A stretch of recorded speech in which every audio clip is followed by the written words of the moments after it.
Hello there, everyone. Hello. Happy Wednesday. Welcome to Chatting with Doug, where you get to ask this lovable doofus the questions you've always wanted the answers to. I would say, I'm sorry for calling you a doofus, but people have called you worse, so. The hell? No, Worse you're right. than doofus? Oh, On no, the I'm internet? sorry. On the internet? I know. I thought everything was PG at the worst. I know. I'm sorry. YouTube seems to think it should be, so. Yeah, sure.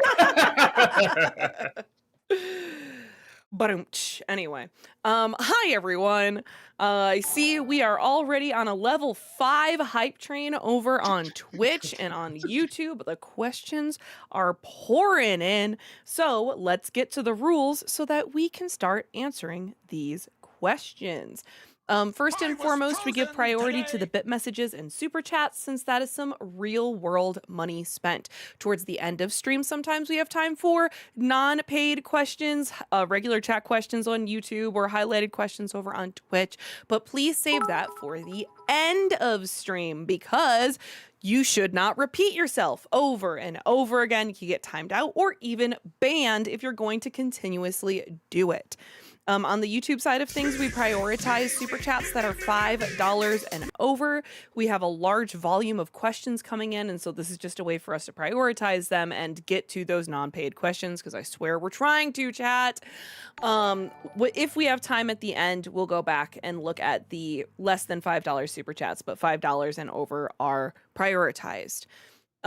Please keep it to one question per bit message or super chat. We've got over 100 people in between our combined chats here on YouTube and Twitch, so it's not fair if you get to ask 7 in one. Other people haven't even gotten a chance to ask one. Also, that's an easy way for you to be like, hey, wait, you didn't answer about this, this, and this. It's like, well, we answered part of the question. We forgot about the rest of it. Like, we got to keep this train on the tracks, you know? Along those same lines, please keep your questions short and to the point. If it's too long, I have to read it fast and we don't have time to go back and figure out what you're trying to say. So short, to the point is better.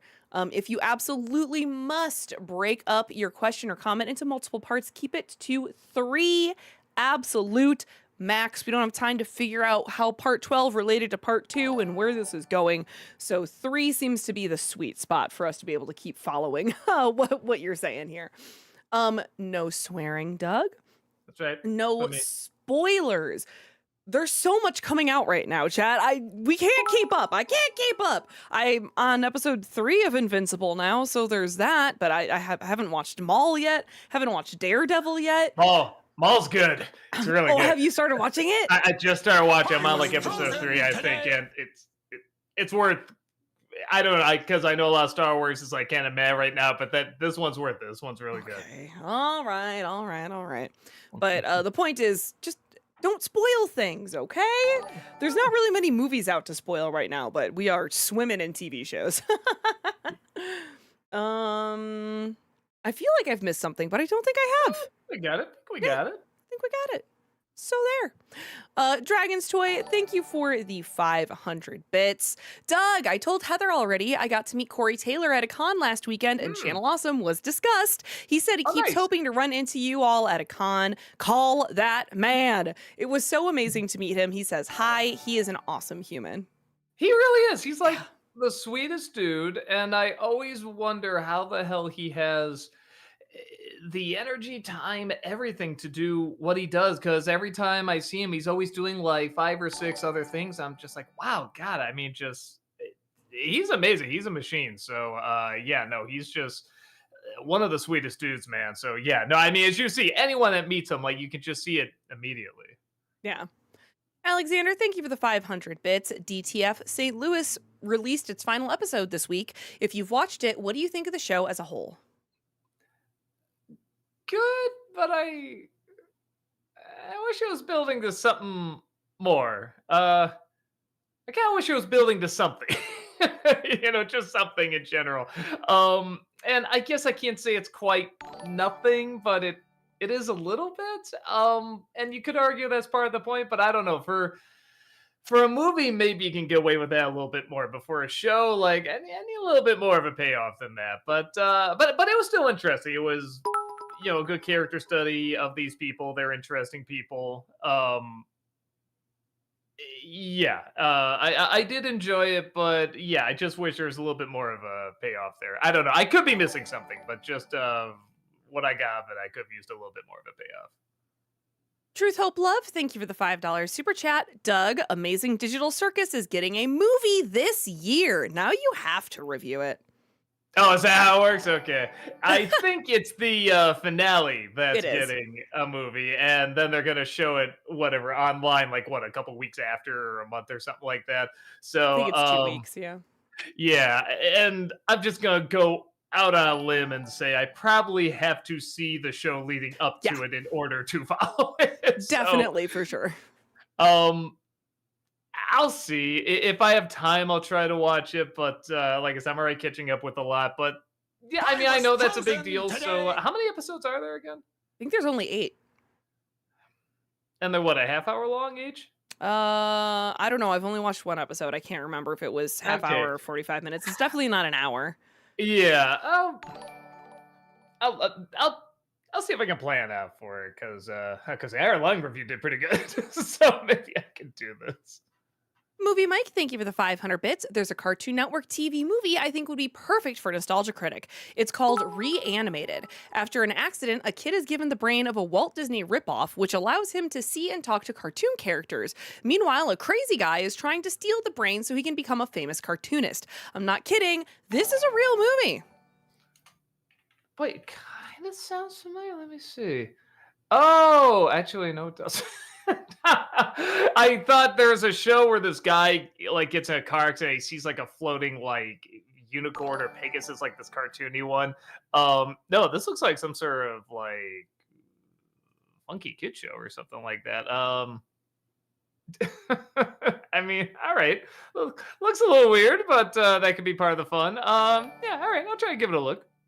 John, thank you for the $5 super chat. Besides Spider-Man and introducing Venom, is there any other comic stories that you remember reading?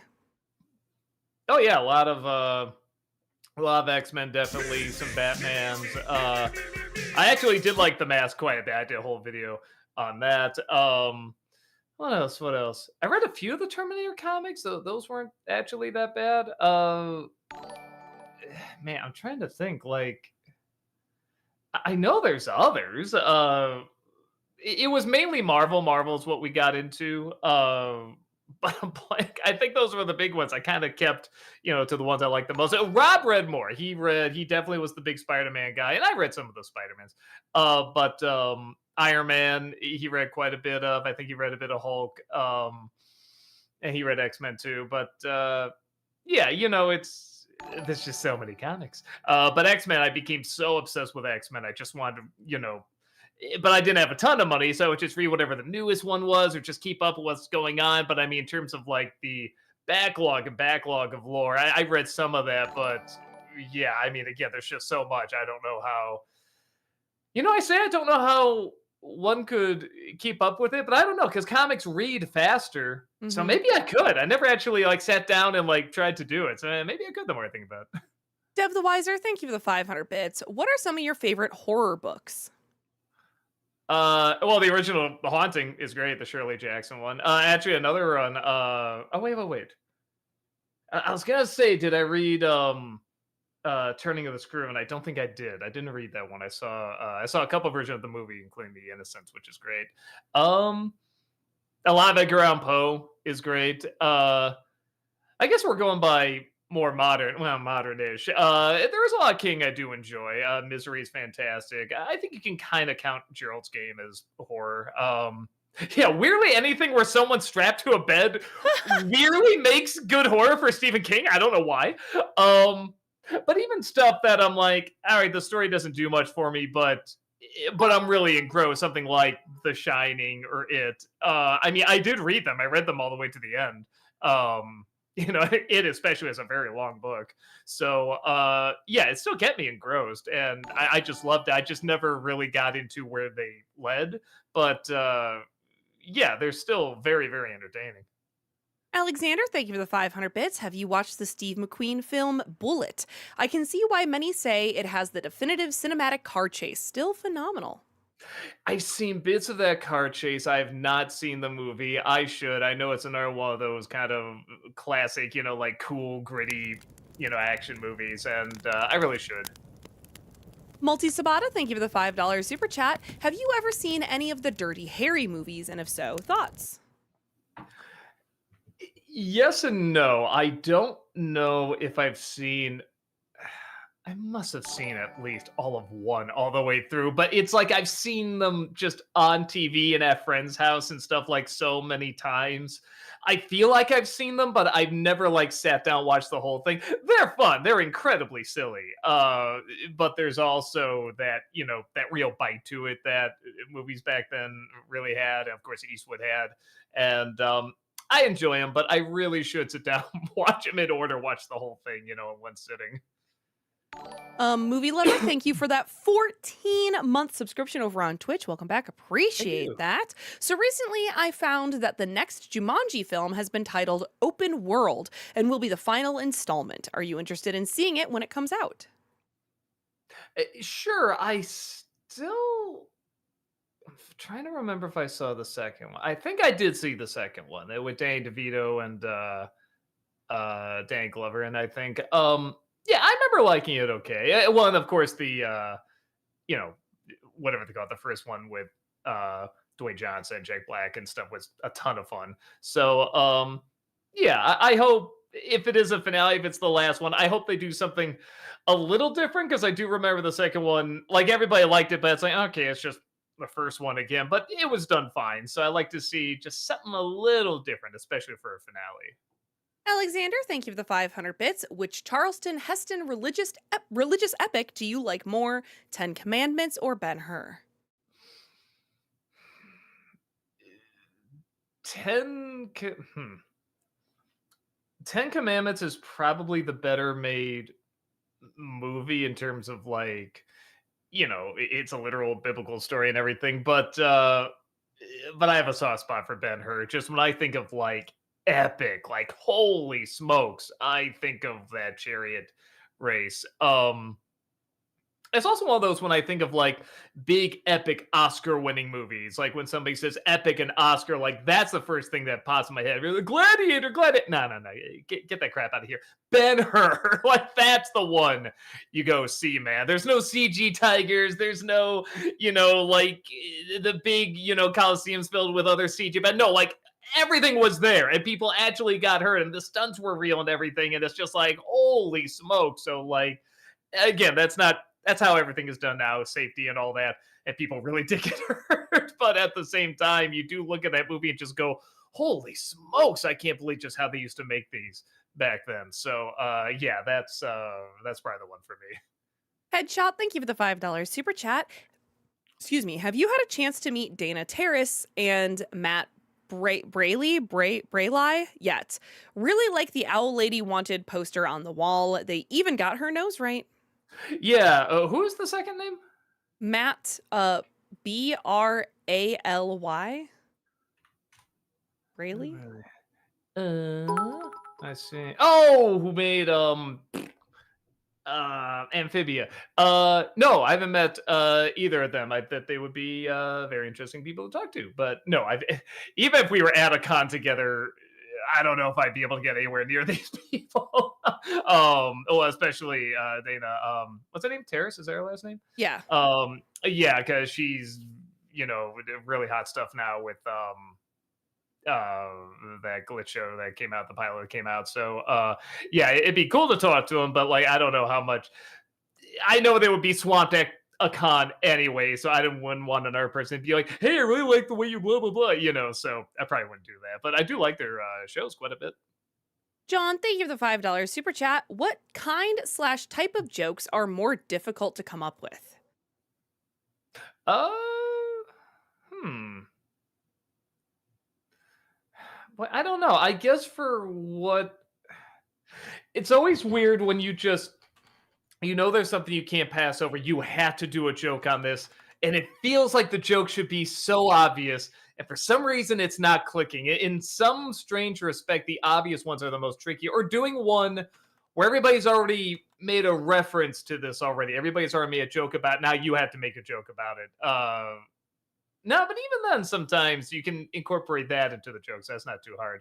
Um, it's the ones where it feels like it should be obvious. It's just so weird. It demands a joke, and the joke should be easy, but for some reason, it just isn't coming to you. So, yeah, sometimes the most obvious ones are the trickiest ones. Truth, Hope, Love, thank you for the $5 super chat. Something I've always wondered, is it possible for a biopic to be 100% accurate to history and still be considered a bad movie? Oh yeah. You want the best example. Wyatt Earp is a much more historically accurate movie than Tombstone, and it's terrible. It is a bland, boring movie. But Tombstone is incredibly interesting.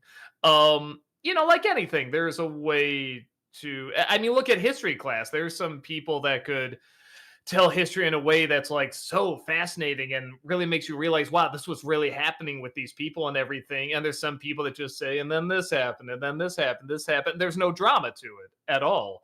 That's why I really like when something, like a Netflix documentary or a History Channel, whatever, can really get you sucked into a subject. I mean, how many times have I've read the history of Wyatt Earp several times, but there was a Netflix documentary about the trial of Wyatt Earp when, just after the OK Corral and even what led up to the OK Corral.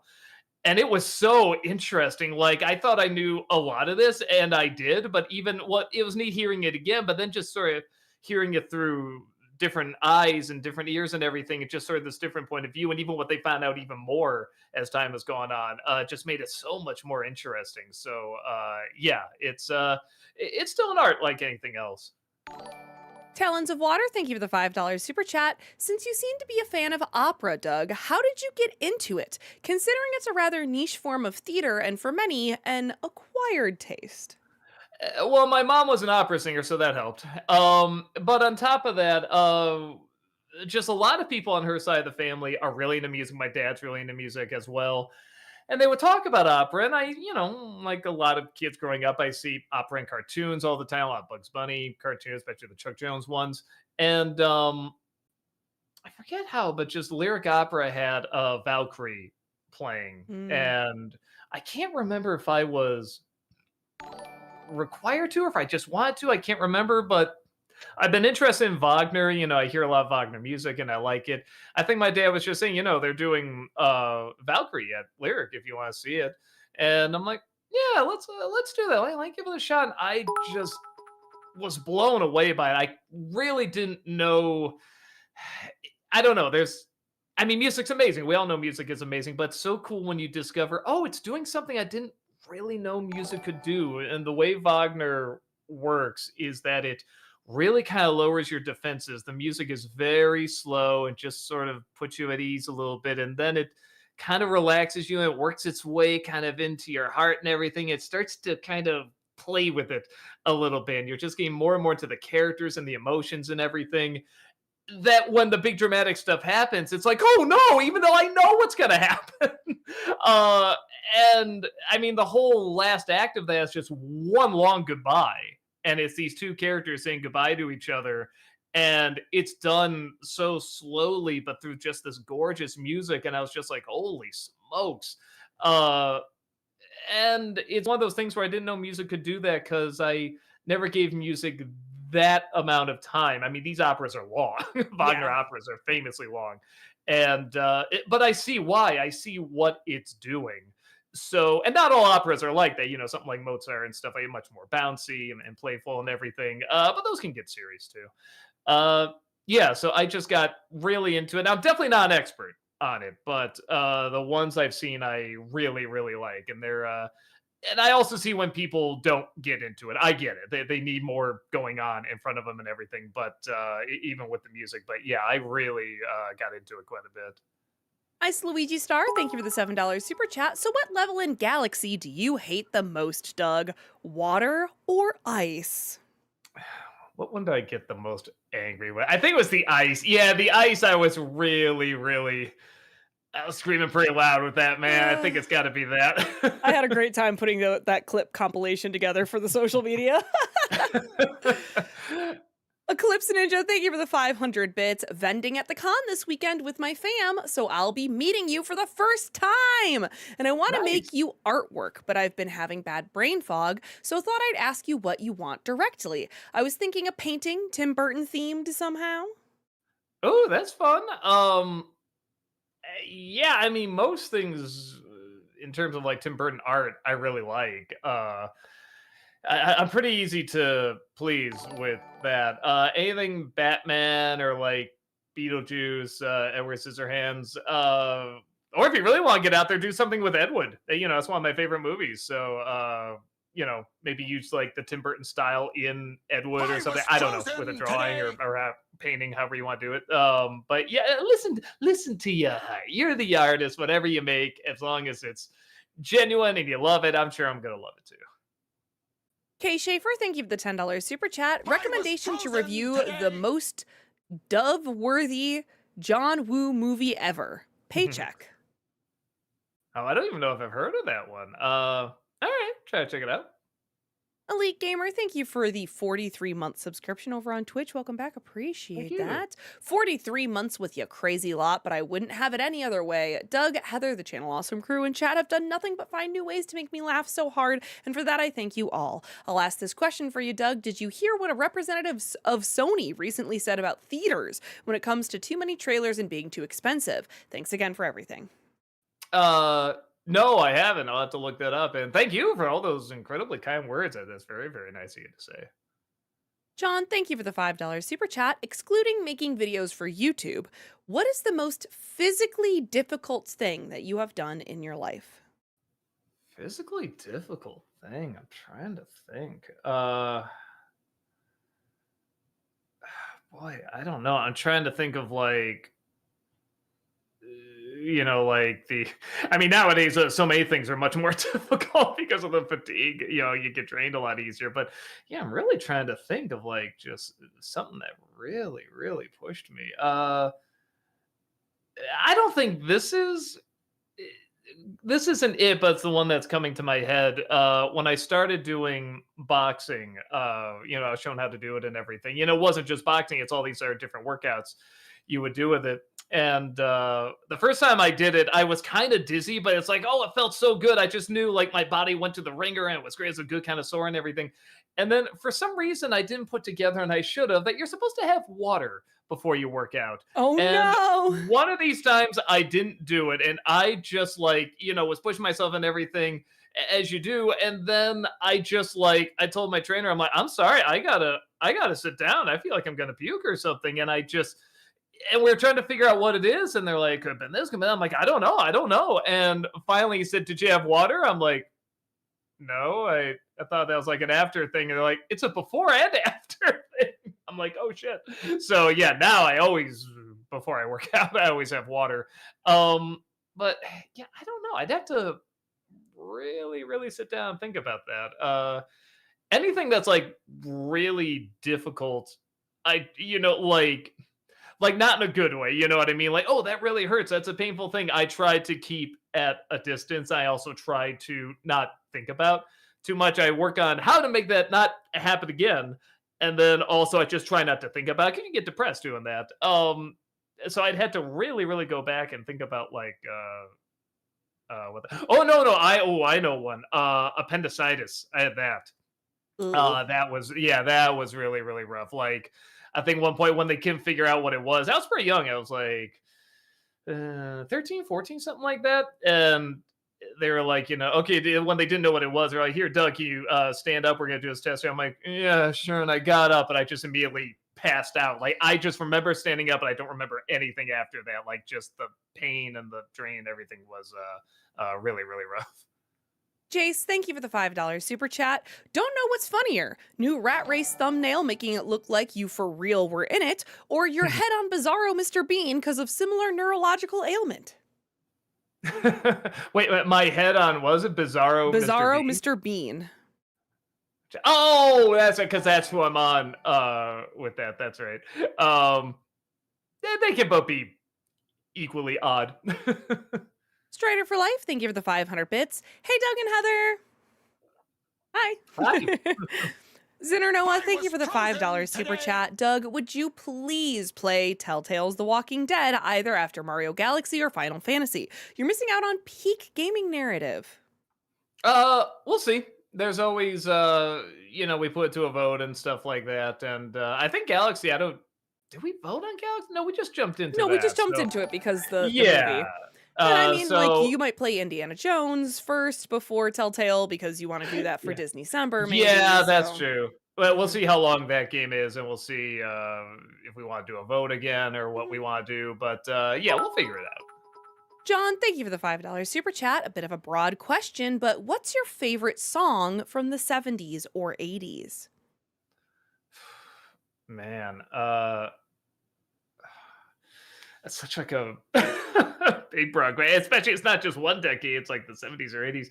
I guess let's go uh okay, I'll start with 70s. Let's do I'm not saying this is like the best song or anything, but it is one of those It's ones I just your think favorite. yeah, I don't know why, and it because it's such a cliche, but I actually really do like Sound of Silence. I do like that song quite a bit. It's very soothing, but also like kind of disturbing at the Yeah, same time. haunting. So I really, yeah. And then 80s, man, I don't know. Maybe something Michael Jackson. I'm trying to think about what I listen to a lot. Maybe Thriller. Again, that's such a I cliche, was frozen but I today. really do dig it. I love just kind of jamming out to it. Oh, I love a lot of like Metallica as well from the 80s. It's pretty great. Yeah, I don't know. There's just so much. It's two Mhm. great decades of music. Smash Ultra, thank you for the 59 NOK through Super Chat. Thanks for adding a Norwegian commercial because I live in Norway, which means I'm Nice. currently watching you at midnight or after midnight. Oh, nice. Well, thank you so much, and thank you for the horrifying commercial that you gave us. Movie Mike, thank you for the 500 bits in Arkham City. What do you think of Strange? Do you think he's a good villain? uh, yeah, I thought that was a cool idea, making him sort of like the main antagonist there, or at least one of them. Because wait, Scarecrow was the last one. That's right. So yeah, I think that made sense. I thought he was a good contrast to Joker as well. Because you got someone just so serious, and they're trying to see who can manipulate who and everything. So yeah, no, I thought he worked out very very well. Chat would like you to know the Sound of Silence was the 60s, not the 70s. Oh But shoot! we don't have time for you to figure out another Yeah, 70s sorry. song. So, John, thank you for the $5 super chat. What genre of music do you love the most? Man, it does kind of depend on mood. It's funny, it either goes back and forth between like metal or instrumental, either for like, I don't know what you would call it. It's something like either a movie score or a symphony or an opera or something like that. Something with an orchestra, if that makes sense, where that's the focus. It's not as much like, a Broadway musical or, like I said, a stage show or something. It's more just the actual music itself, or the instruments, I should say. So, yeah, I guess when I think about it, kind of goes back and forth between those two. Rushel, thank you for the $5 super chat. Doug, you gotta check out Berserk. The artwork is fantastic. I've heard of it. I think if you show me like an image of it, I can. Wait, is, is that the enemy of the guy with the huge sword, or is that something else? Berserk, yeah, no, it's an anime. I think you're thinking the Okay, right thing. okay, yeah, yeah. I've seen bits of it, and it's pretty cool. But I haven't seen the whole thing, so I probably should sit down and watch all of it. Trip, thank you for the $5 super chat. No Chuck Norris. Also, Disney Semper for PBJ Otter. Um, I get the feeling that's a little out of my. I want to say out of my age range, but at the same time, like what? Proud Family, Recesses, and stuff. But there's more there for adults than I think something like that. That seems just primarily not just kids, but like little kids. Preschool, yeah. Yeah, preschool. Anything for preschool, I think it's just gonna get a pass for me. You know what I mean? It has to be doing something really bad or really annoying in order for me to say this is not good.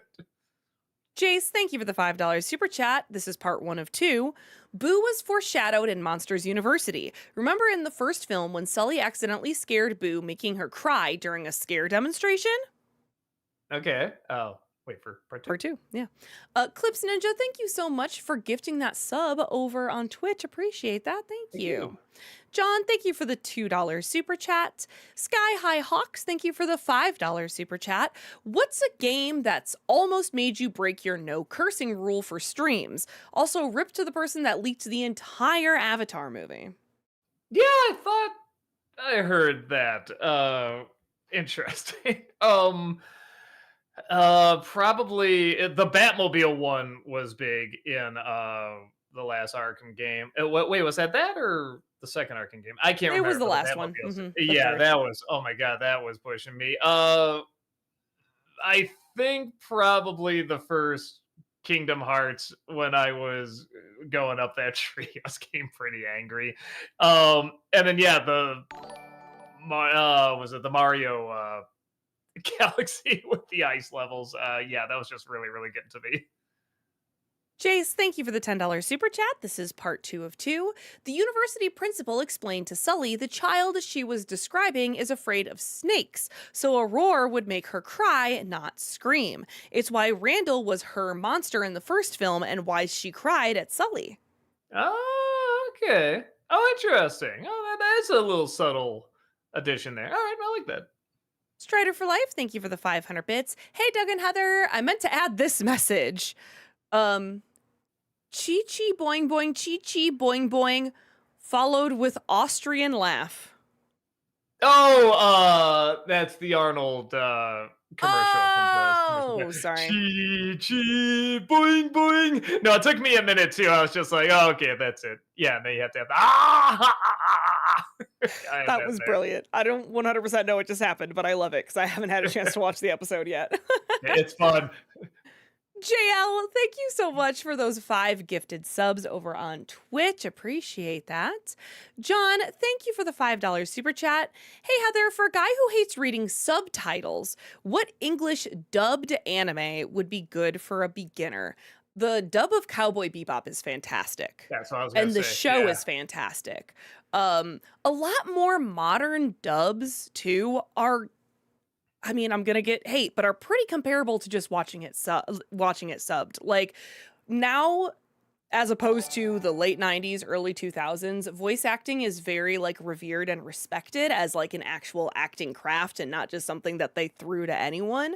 So there's a lot of talented voice actors out there working in anime currently. So even more modern dubs are really good. Delicious in Dungeon is another great modern one. It's on Netflix. Fantastic cast in Delicious in Dungeon too. So there's 2 good ones.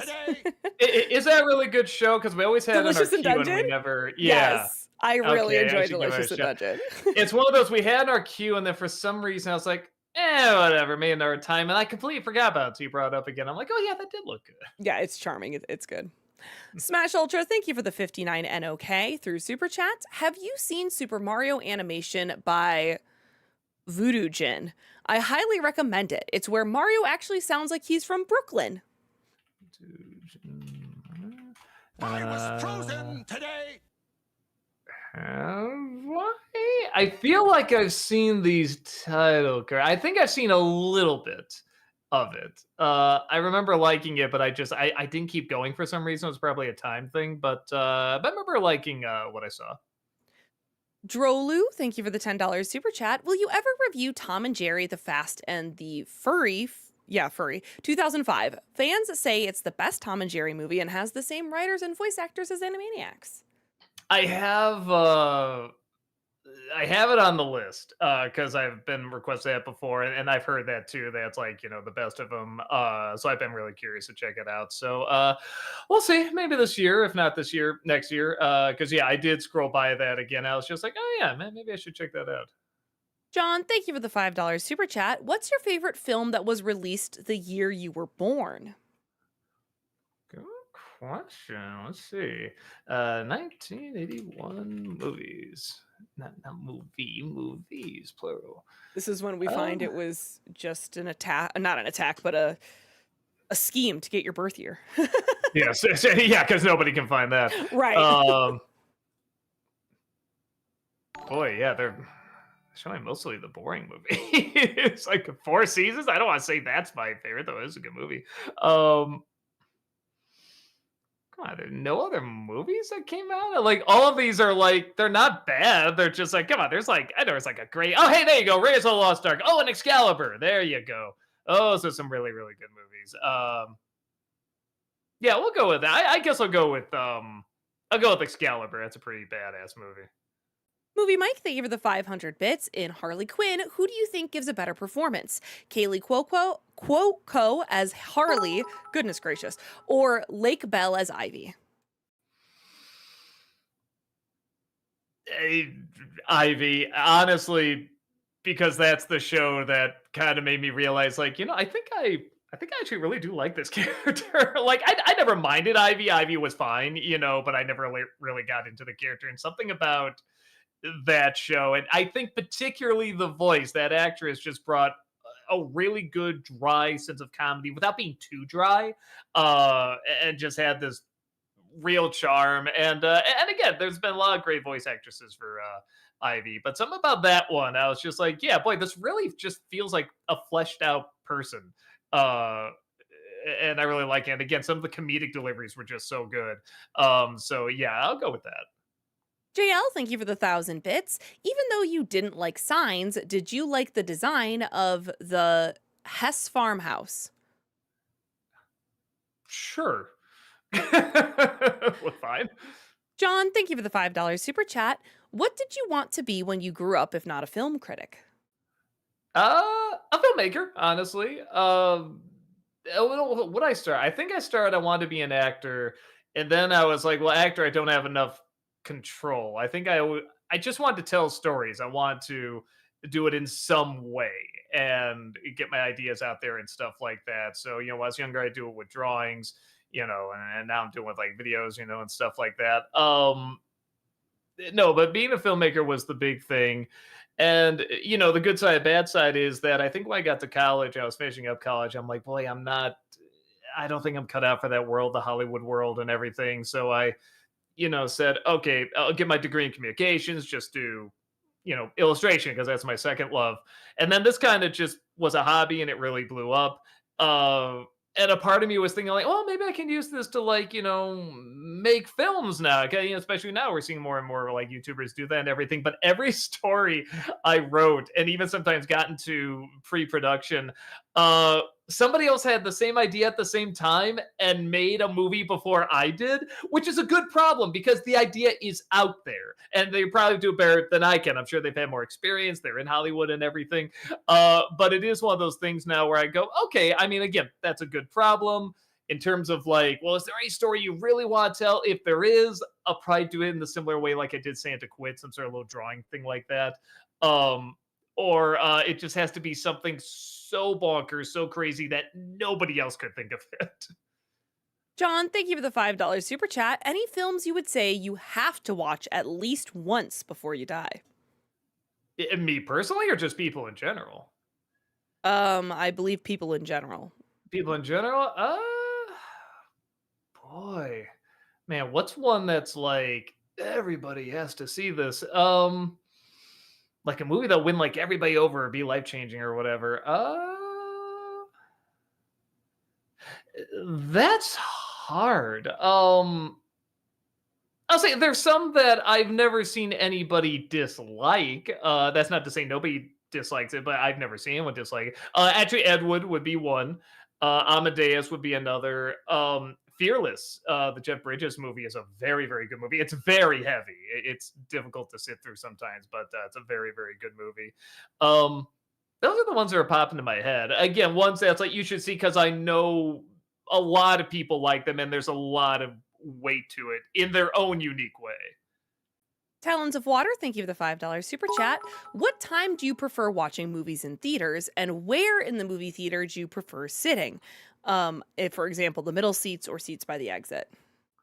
If it's IMAX, I usually sit all the way in the back and very boring that way. Unless it's something where I really am like, I want to feel like I'm really engulfed in this. I might sit a little closer, maybe like in the middle of the theater for that. Um, outside of that, I like I was movie frozen theaters where today. it's like close-ish to the screen, but a lot of theaters have that. When you start going up the steps, they have like that bar there. That one row that has the bar, and you can like put your feet up on them and stuff like that. Even if that wasn't there, the bar, I would still like sit there because I'm like, yeah, no, this is about the distance I like to be away from the screen. John, thank you for the $5 super chat. Heather, since you're the anime expert of the two of you, why do you think it's so popular, not just in Japan? I just don't get it. I think there's a lot of factors that go into that. I think a lot of times the messages connect with people beyond the, intended audience or cultural audience. I think you especially see that in things like shonen anime, and that's why so many people love things like One Piece and Dragon Ball and Naruto. It's about like believing in yourself and believing in your friends, and so I think some of those messages kind of transcend that culturally. I also think people really like the style. A lot of times when people see their first anime, they're like, whoa, I've never seen anything like this. And even if the anime isn't that good, they're just intrigued by the visuals. It's got a really strong identity that I think helps carry it across cultures as well. So It's a strong identity, it's a unique identity, but you can also relate to it very quickly, mhm. which is rare to have something that's so visually, especially unique. Like you've never seen anything like it before, but you connect to it. So it has to be something that's very different, but still you're like, I recognize this. And that's a hard balance. And anime does that very, very well. John, thank you for the $5 super chat. Aside from the liar revealed trope, what is another trope you despise and just never liked? Uh, you know what? It's funny because we're watching The Passion again, and they bring up. I won't spoil it too much, but there's a character. I was gonna say a character who dies. Jesus, but spoiler. But no, but it's not that Do you one. mean There's the a character chosen, not the passion? yeah. There's a character they make up that they kill off, and it's done. I mean, a lot of stuff I knew was kind of going to be made up, now the Bible, and that's fine, add more character. And a lot of these people, are probably married and have friends and stuff, so I get it. But this was one they just created this character, which is fine, but then they kill this character off, have another character that they created kill this person, is really weighing on like this one person who is in the Bible, and is done in such a like bad lame movie TV show way that just the show quite frankly is really really above. And every time they reference it I'm like, oh yeah, that stupid thing. So I think I hate it when there's just an incredibly forced death in something that just does not feel natural at all. It feels so gimmicky. Maybe that's the biggest thing I'm thinking of, when something just feels so gimmicky. And everything else in it is working pretty well. Sometimes you can watch something that's so gimmicky, it's fun. Like I thought the second Space Jam was just so creatively soulless. It was a great time, and I think that was the intent. But yeah, stuff like that. I think like a forced death just to make a character feel bad or something like that. That stuff always feels kind of lame. Movie Mike, thank you for the 500 bits. Which Cartoon Network show do you think is funnier, Dexter's Lab or Johnny Bravo? Uh, I haven't seen either of them in a while. Dexter's Lab is probably more creative, but Johnny Bravo is just so pathetic that he makes me laugh quite a bit. Yeah, that's rough. For now, I'll go with Johnny Bravo, but I haven't watched him in a long time. I feel like I'd have to see him back to back.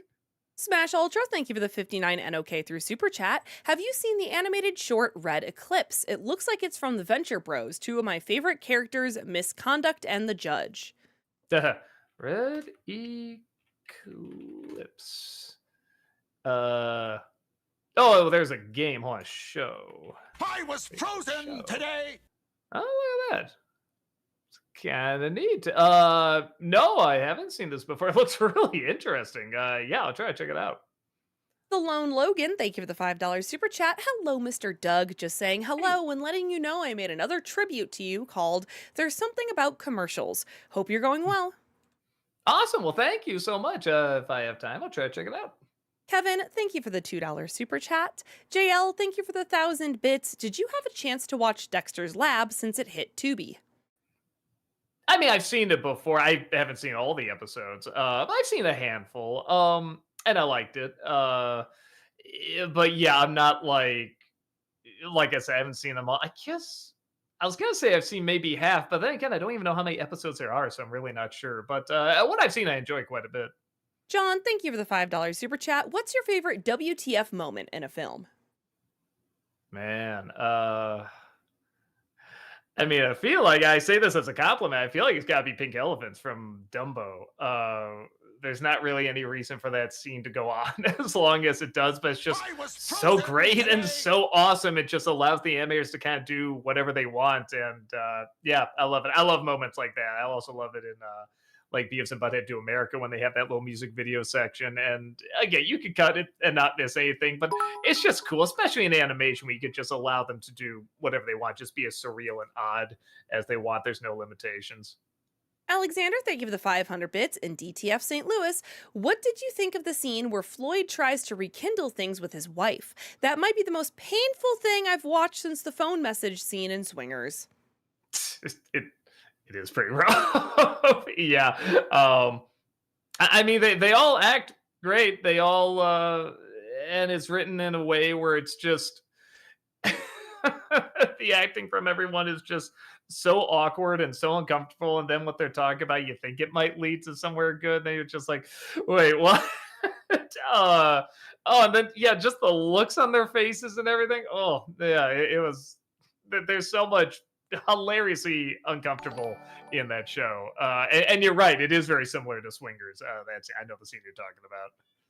John, thank you for the $5 super chat. Putting aside whether it's good or not, what standalone film would you want to see a sequel to?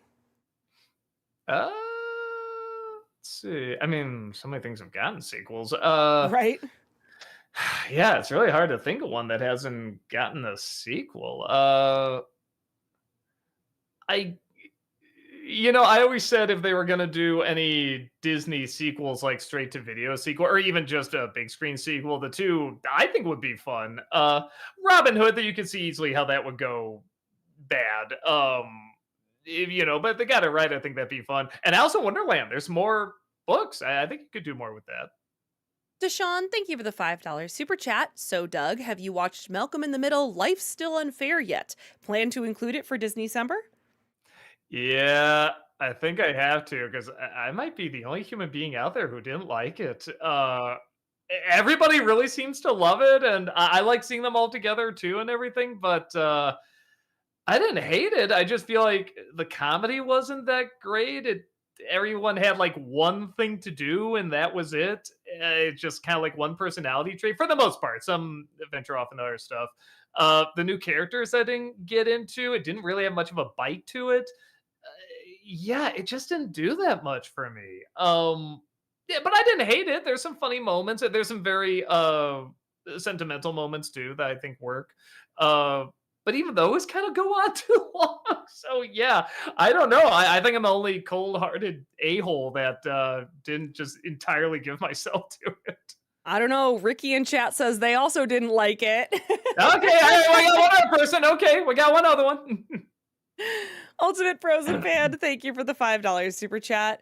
Why does Jack Black have to be in every video game movie and ruin them? Now he's going to be in a video game live action adaptation of Yakuza. Is he really? Is that really? It's I don't what know. are they even making it's man, doesn't that say something where it's like, is that real or is it like you can't even tell if it's a joke? You would just accept it nowadays. Boy, I couldn't see that working unless they do like I don't know, like Anaconda, where it's like supposed to be like a parody or whatever. And I liked him in Mario Brothers. I think he was a pretty good Bowser. And honestly, I don't know if it counts, but the Jumanji movies, I think he's hilarious in those. So I'll give him some credit when I think he's kind of like Jim Carrey. You just have to know how to use him, and if you got that figured out and you got a good script to go along with it, I think actually have those two things at the forefront. Devox, thank you for the 71-month subscription over on Twitch. Welcome back. Appreciate that. Thank you. Hello, Doug and Heather. You're trapped on a space station with a predator, alien, and Wayland Yutani synths. Who do you work with, if any? I mean, I don't think I can work with the alien. You can't really communicate with them. I'll say probably the Predator. um, Between Alien versus Predator and that Predator Badlands movie that came out, it's kind of like, okay, I can figure out some way to work with this guy. Yeah, because with the Wayland androids, it's just like, nah, something's gonna go wrong.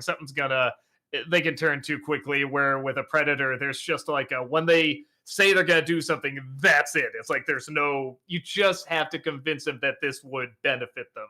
You know, it just looks so cool being side to side with a Predator.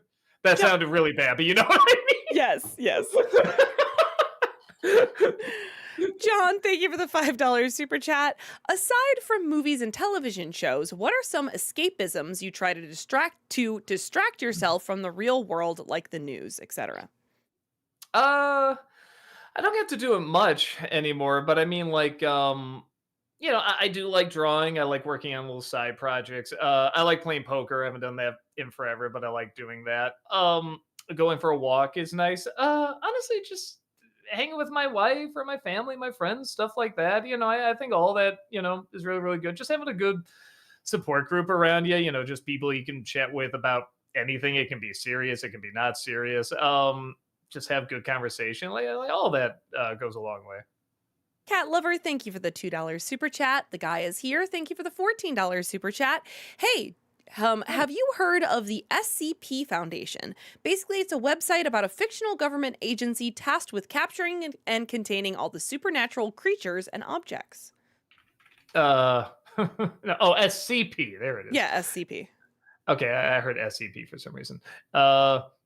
Oh, okay, it looks kind of fun. Yeah, maybe I'll look into it. John, thank you for the $5 super chat. If you were to have only one genre of film and television to watch in the whole world, what would it be? One genre. Yeah, some sort of like dark comedy. I think something along the lines of like Adam's Family, War of the Roses, Brazil, like that kind of stuff. Because you can get really creative and fun with the imagery and the angles and everything, but it has a sick sense of humor to it too. So I would never get too bogged down by it being too serious. There'd always be that element of comedy to it. So yeah, probably that. Movie Mike, thank you for the 500 bits. Which Tom Kenny character do you think is funnier? The mayor from Powerpuff Girls or SpongeBob? Yeah, SpongeBob. The mayor always kind of got to me in Powerpuff Girls. Like, I know why he's supposed to be funny and everything, but he just got. And boy, isn't that a compliment to say SpongeBob is less grating than this character? But I don't know. I can think of a good handful of times where I really laughed at something SpongeBob did. Where I don't know if I ever really laughed at anything the mayor did. John, thank you for the $10 super chat. If you do a revisit of Batman and Robin, I feel you should try to do an alternate version of the song you came up with at the end of the original review. Ah, maybe do a different Mary Poppins. No, do a Bed Knobs and Broomsticks. Oh, You're there at you the go. age of just not caring. Yeah, maybe there's something we could do there. John, thank you for the $5 super chat. What fictional character from film would you want to be real versus one you would not want to be real? um, hmm. I was gonna say like ones you don't want to be real. You think going back to predators and stuff like that. People that do terrible things like that, like the characters from like It or Stephen King movies, but they are real. So I mean, that's probably not the best choice. Probably, like what's his name?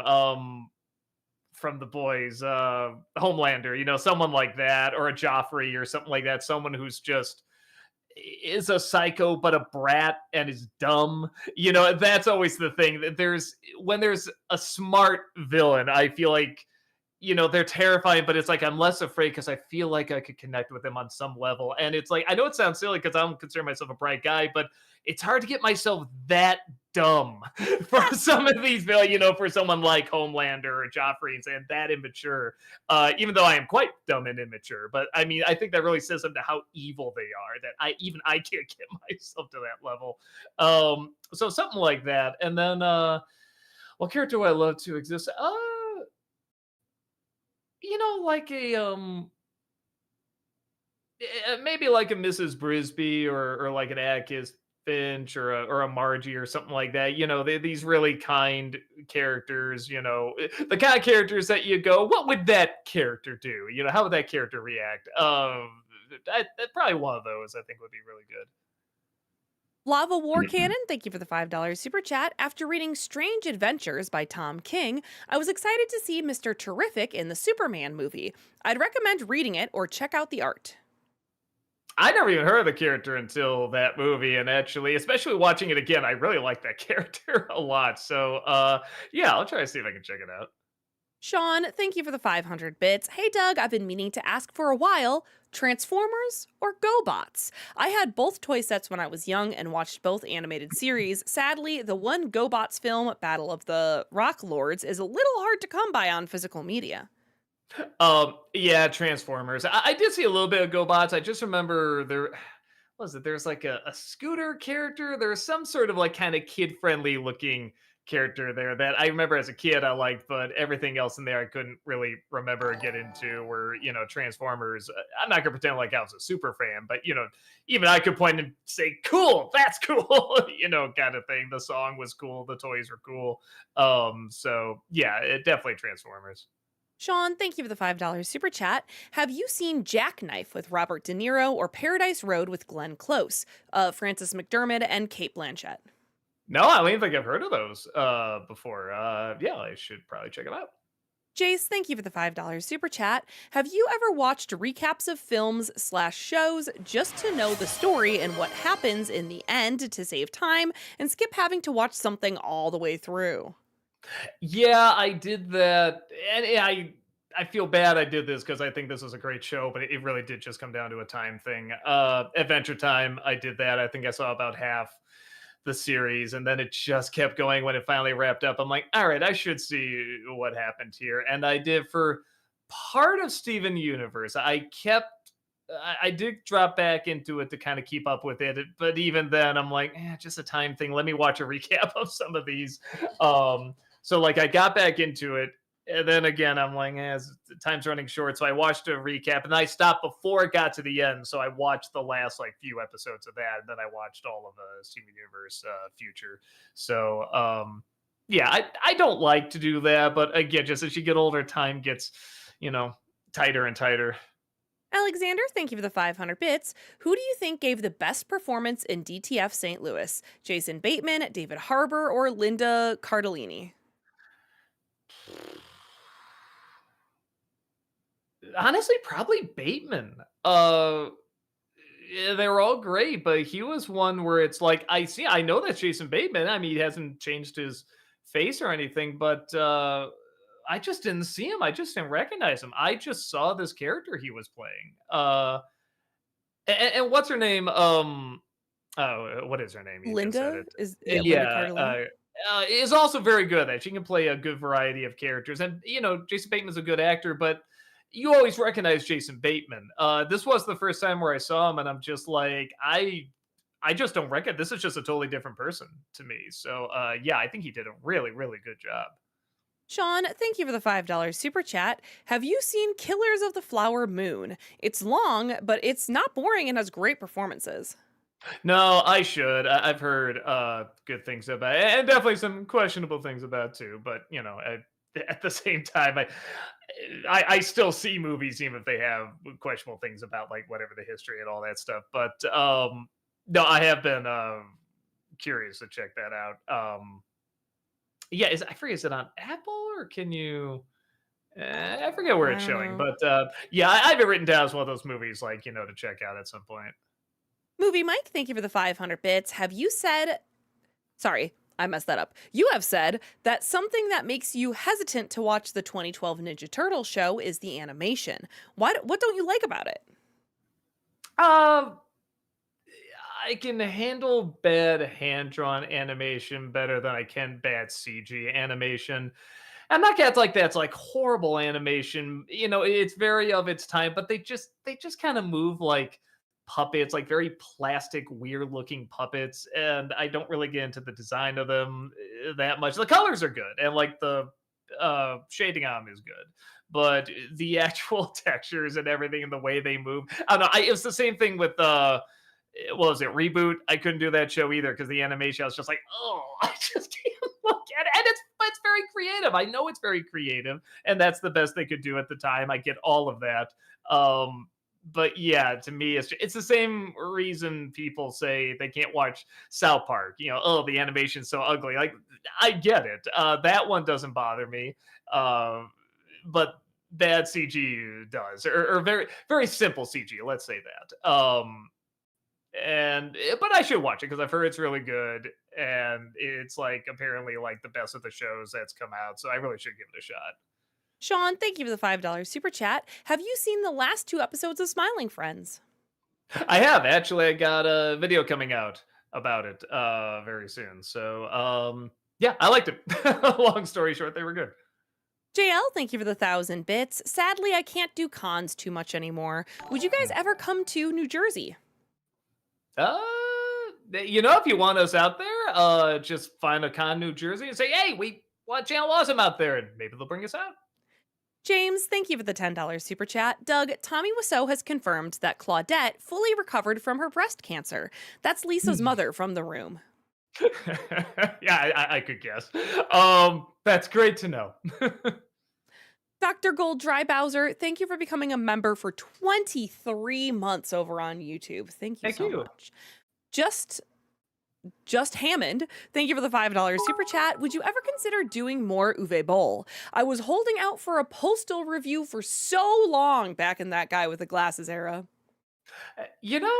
Everybody has that kind of bad that just entertains them and they love it, and then they have that kind of bad that's just bad. Uwe Boll is that for me. I did those because people wanted me to do it. So I'm like, all right, let's go ahead and try it. But they are so boring and not interesting to me. Today. The acting isn't a fun kind of bad. It doesn't visually look like a fun kind of bad. The camera work is not a fun kind of bad. It's just boring. So yeah, it just, I get why people get into it. I'm not gonna say, like it's a big question mark above my head or anything. But yeah, I try not to review anything unless I have a legit bare minimum an interest in it, and I just have no interest in Uwe Boll. ZoMG Ruler, thank you for the $5 super chat. 2017, I suggested Monkey's Head at the Suicide Squad review. I'm noticing you prefer stuff post 1980. Maybe McCartney's Give My Regards to Broad Street? Say that again? So they're saying that in 2017, they suggested Monkeys, I think the movie Head, at the Suicide Squad review when we did the Suicide Squad review, like film in person. Okay. And then they said, I'm noticing that you prefer stuff that's post 1980. So maybe instead review McCartney's Give My Regards to Broad Street. Gotcha. Okay. I mean, now the big thing is, yes, I have to have an interest, but on top of that, there has to be, some factor people are going to click on. I mean, we're a slave to the algorithm like anyone is. And I just don't know if either of those have that much of an audience. So probably not, but I'll try to check them out just on their own. James, thank you for the $10 super chat. Pop quiz, hot shot. How many films has Kurt Russell been in for Disney? A, 10, B, 15, C, 18, or D, 22? I'll say 18. You're wrong. Answer 22? Nope. Answer is 15. Oh, with the first being Follow Me Boys 1966 and the latest being Guardians Volume 2. Oh, if we're counting Marvel, which still doesn't make any sense. I should have underguessed that then. But yeah, I kind of didn't even think about that. We think Kurt Russell and Disney, you think like, the computer wore tennis shoes and all that. It's like, oh yeah, that's right. Marvel does count. Kamenites, thank you for the Kamenette, sorry, thank you for the $5 super chat. Hi, Doug, thank you for reviewing the Smurfs PSA. I recommended, have you ever seen The Oblongs? And if so, what are your thoughts?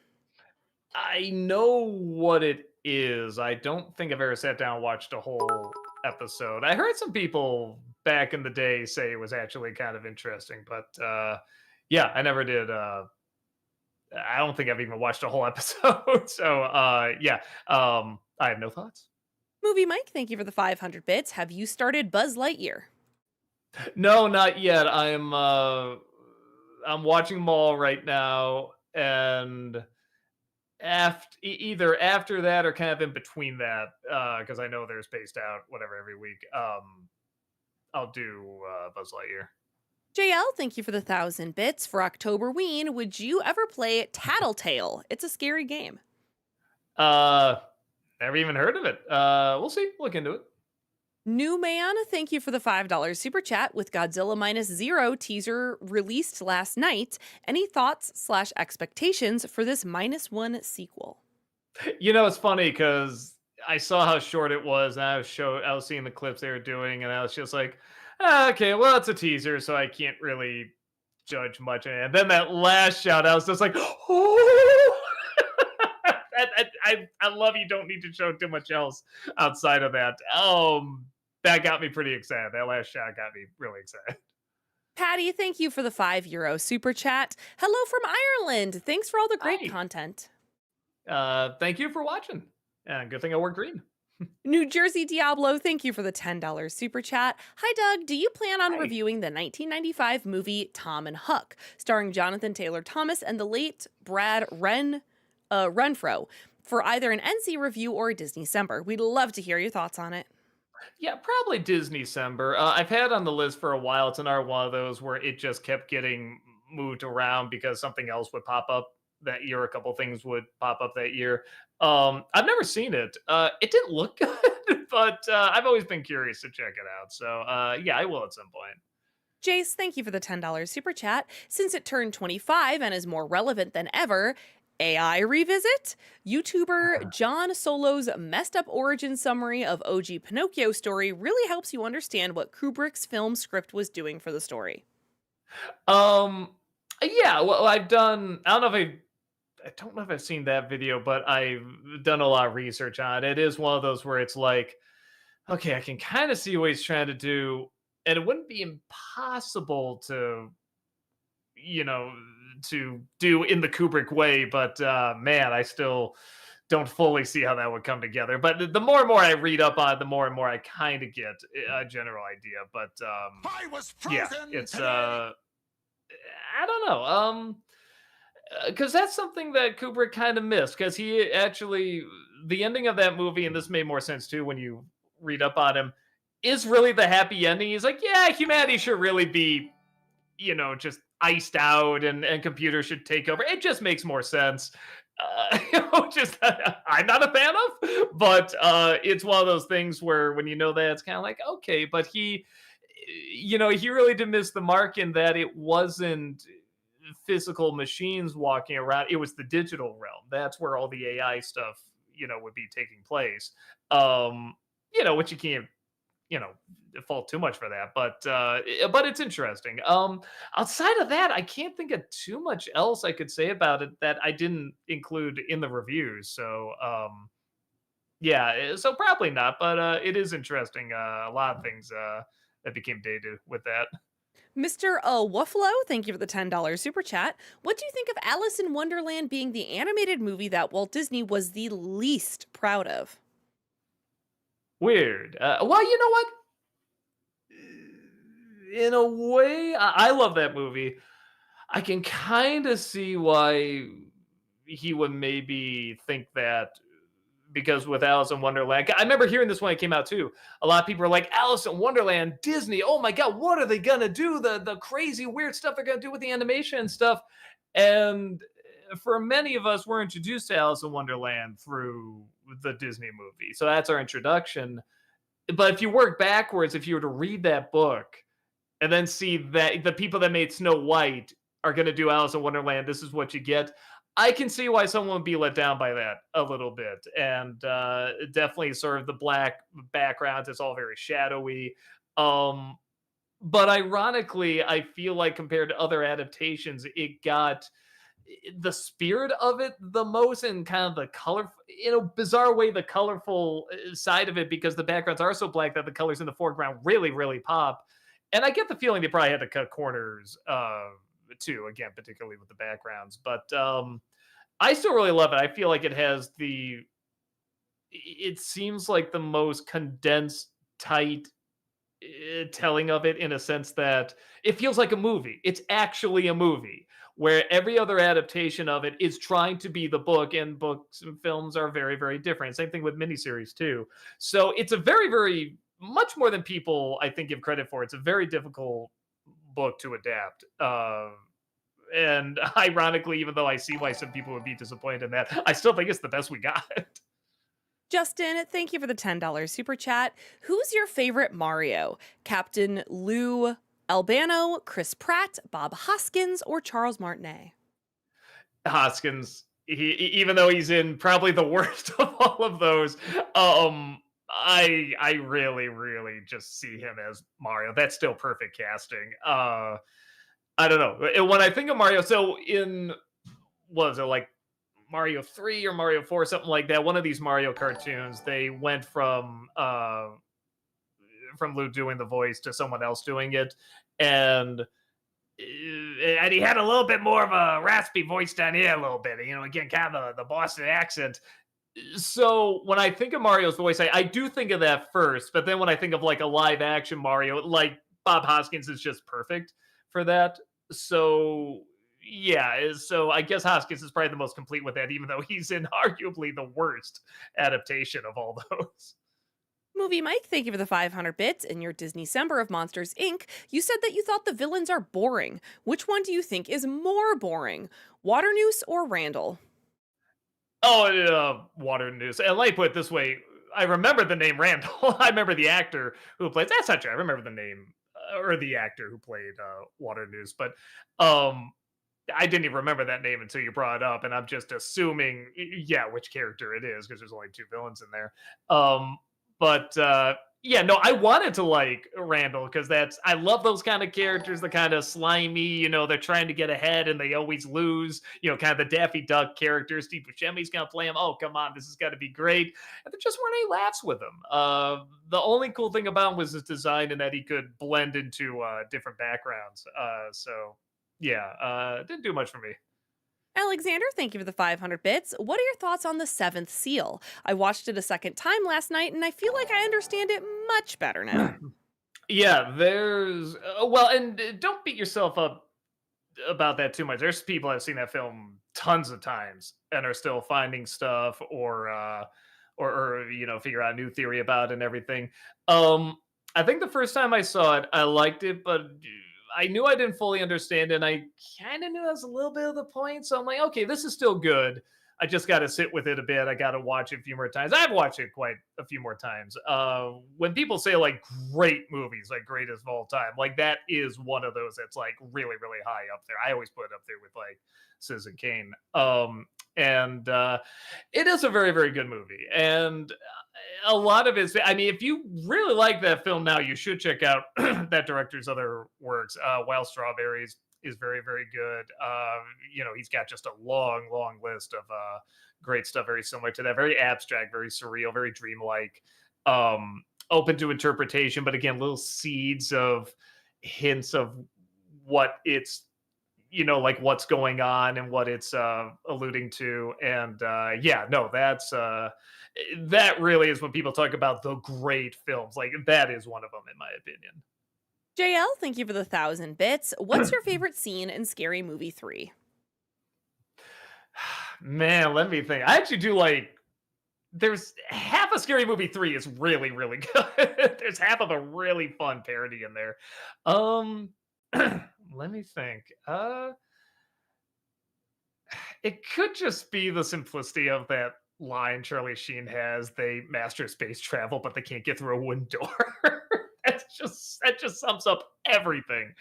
Um, there's other really good moments in that too, but that's the one where like I'm just like, oh, that's it. That's you nailed it on the head with that.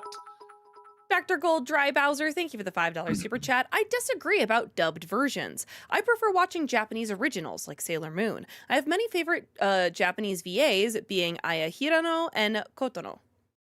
Oh yeah, and I think it's a personal preference, 100%. And I personally prefer subbed, but I understand why people would necessarily want or need to watch dubbed. Like, I prefer to watch my anime subbed, but my husband watches animes dubbed because a lot of times he's like painting or doing or drawing while he's watching it, so he can't stop and like read the subtitles, and his dyslexia is worse than mine, so like sometimes it is literally a challenge to read the subtitles for him. So like that's why I have knowledge of dubs, because if I'm watching an anime with him, we watch it dubbed. But I mean, it's just a personal preference, you know. Yeah, well, and what's so cool about it is, again, if you have the time, is that you do see the different deliveries and the different performances. We were talking about Seven Seal. The dub is fantastic. Some of the same actors come back, the English dub, and do it again, and they're great. But then when you hear the original, it's like, ooh, that line was said really differently, Hmm. even if it's the same line. And I love hearing those differences between the two and how each one has like a different reaction can have on you. And once in a while, you do get something where the dub can be better. You brought up Cowboy Bebop. I personally think the dub is better than the original actors, but that is pretty rare. Most of the times, I like the original actors better. On a Joker, thank you for that 25-month subscription over on Twitch. Welcome Thank back. you. Appreciate it. Ceaseless Trout, thank you for the $10 super chat. Doug, what is the most your opinion has ever contrasted with the Nostalgia Critic? Let me see. I'm not saying this is the biggest like contrast or difference or whatever, but when we did the two Sonic shows, we did Sat AM and then the other Sonic cartoon that was out at that time. We actually did find ourselves liking the Sonic cartoon quite a bit, just for how absurd it is and ridiculous it was. Just that bit of "I'm over there" and the guy looks. I mean, we laughed hard at that, but the NC would, back then was gonna get really angry. How that's so stupid, blah blah blah. But no, that was one where we actually laughed quite a bit at the show at just the sheer intentional stupidity of it. Haunted Joker, thank you for the 500 bits. Welcome back to Whose Line Is It Anyway? The next game is called Scenes from a Hat. Doug and I will act out these suggestions, starting with what Doug is really thinking when someone says bat credit card. Yeah, let's pretend I really hate this and that it works in so many back and forth ways that I ironically have to act like I hate it, but I really do hate it, but I really don't. And yeah, I probably thought too much about this anyway. So just do the punch and scream. Ah!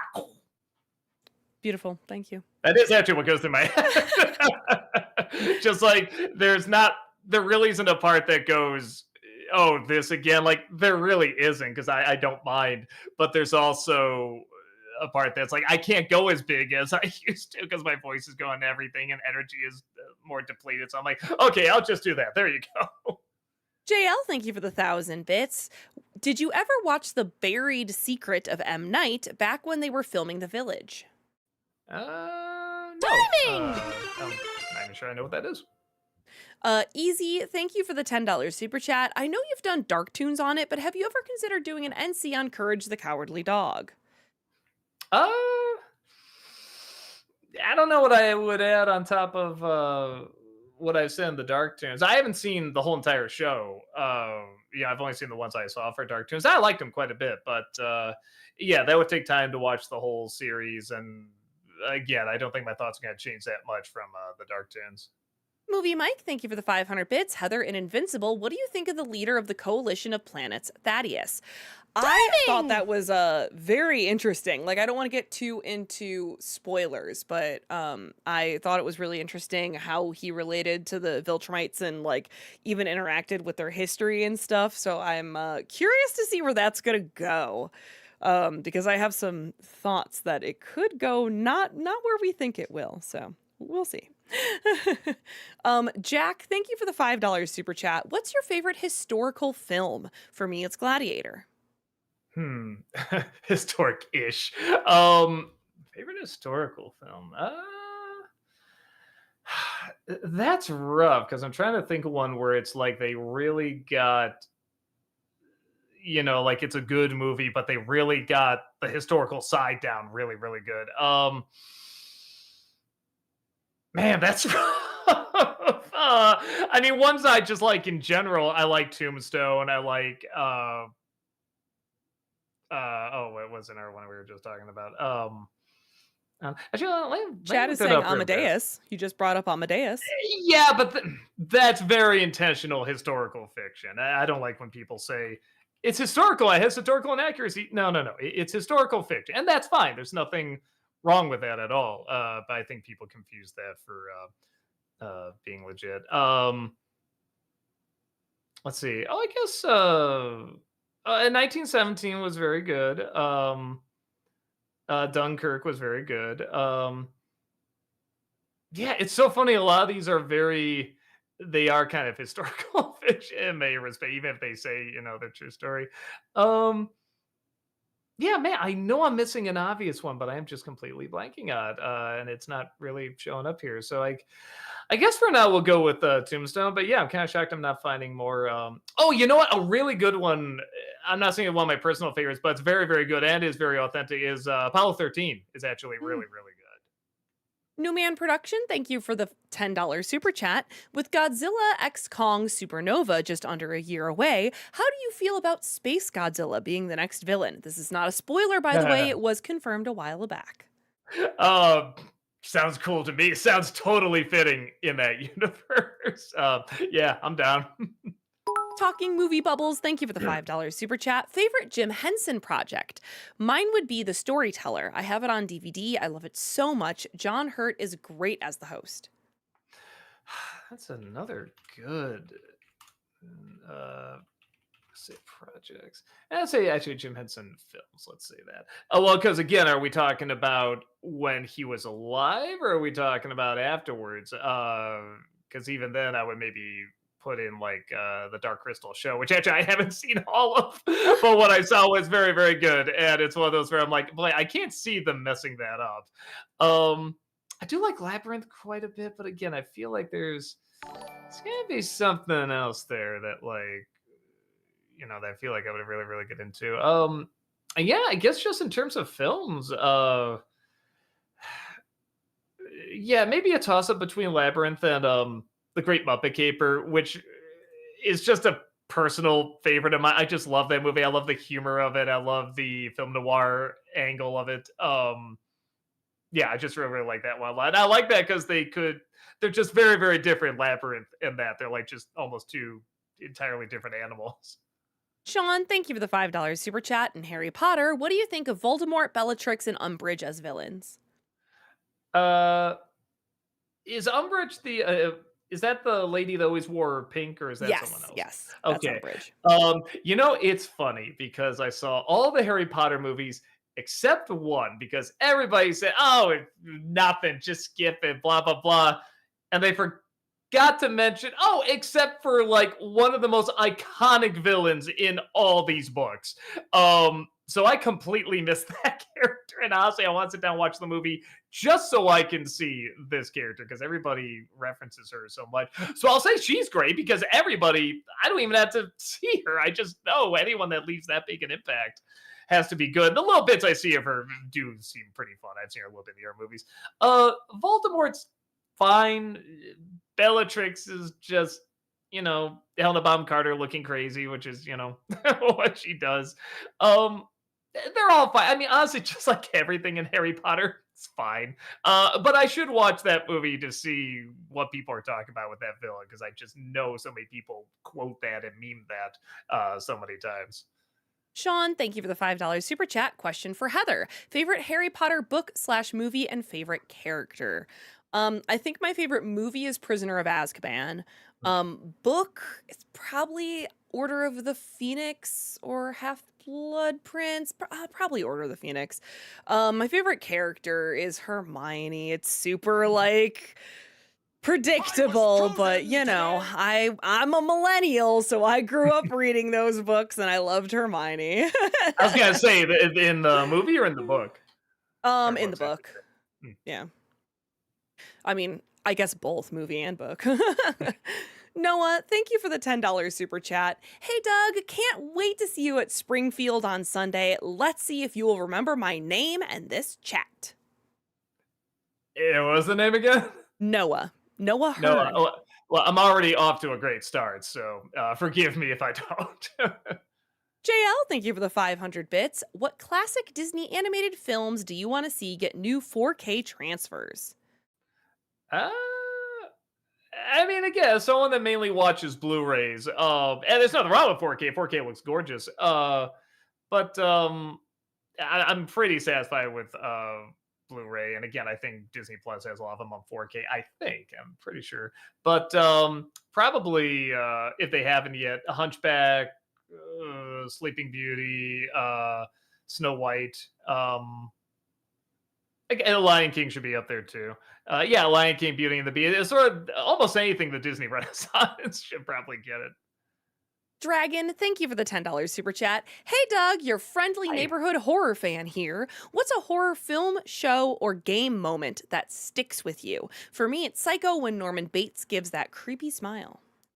That is a great moment. And the little image they superimpose on top of that a lot of people miss. I like, you know, especially in the old days, like on VHS, it was fun to rewind and they were like, wait, was there something else there? I love that moment. Man, like not a lot scares me in terms of horror. So I like when something does. In terms of something that sticks with me, like legit, like ooh, like just gives me shivers down my spine. Again, there's not much because when something does scare me, I watch it over and over to figure out how they did it. But there's just one scene in a movie. I think it's called like Through My Mother's Eyes. I think is it. Let me see. No, The Eyes of My Mother. I always get the title wrong, but it's called The Eyes of My Mother. And I guess I won't say what happens, but it involves what's done to this person in a, I think in a barn, involving the person's voice. And I guess that's all I can say after that. But that was one of those where it's like I didn't really need to watch it over and over. I knew why it was disturbing and why it was creepy, and it's still just thinking back to him, just like oh, because just the way it even led up to that was just so horrific and so terrible. Yeah, like, and I know there's other moments too, but that's one where I was just like, ooh, like I don't like the way that's sitting with me. The guy is here. Thank you for the $7 super chat. Hey, Doug, did you know there's an episode of The Batman where Batman has to go into Joker's mind? It's basically the movie The Cell, but better. Sounds really good. I do hear that's a good show. That was one of those I was gonna watch when I had a little extra time, but I was gonna watch that and Static Shock, and I know they took Static Shock off of HBO, which I was like, oh come on, that was gonna be my chance to watch it, but I think the Batman is still on there, and yeah, one of these days, I know I got on the queue to watch it at some point, and I do want to watch it because I've heard really good things about it. Zach the Gamer, thank you for the $5 super chat.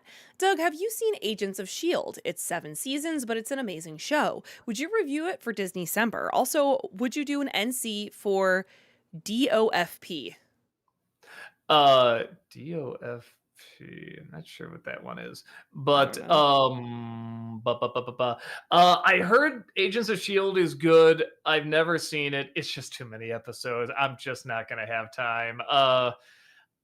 Yeah, man, 7 seasons and everything. That's a lot. Yeah, it's just a time issue, sadly. Movie Mike, thank you for the 500 bits. In Star Trek Generations, what do you think of everything with Picard meeting and teaming up with Kirk? It's all right. There definitely is an element of, oh man, this could be a lot bigger, this could be more epic, but that's also a little bit of the charm. I know I made jokes about it in my review where it's like these two epic captains together and they're cooking eggs, kind of thing. But I actually do like they keep it kind of smaller. But my thought is that's how it should start, and then they should go to the bridge of their ships. You know what I mean? The idea that they're going just to punch out Malcolm McDowell seems kind of silly, but but that buildup was good. They have good chemistry. They work well off each other. The scene is directed pretty well. So yeah, that stuff I actually like fine. Okay, DOFP was supposed to be Days of Future Past. Ah, X-Men. Would you do an NC gotcha. for it? Maybe. Because I've done a lot of the other X-Men films. It's one of those where it's like it's just a solid good. It's good. My thought would be why am I talking about this when I can talk about First Class, which is great? You know what I mean? So we'll see. I don't know. I've done most of the other X-Men films, so I get the feeling that'll work its way in there somewhere. Jace, thank you for the $10 super chat. Show of a guy seeing an imaginary unicorn is called Happy.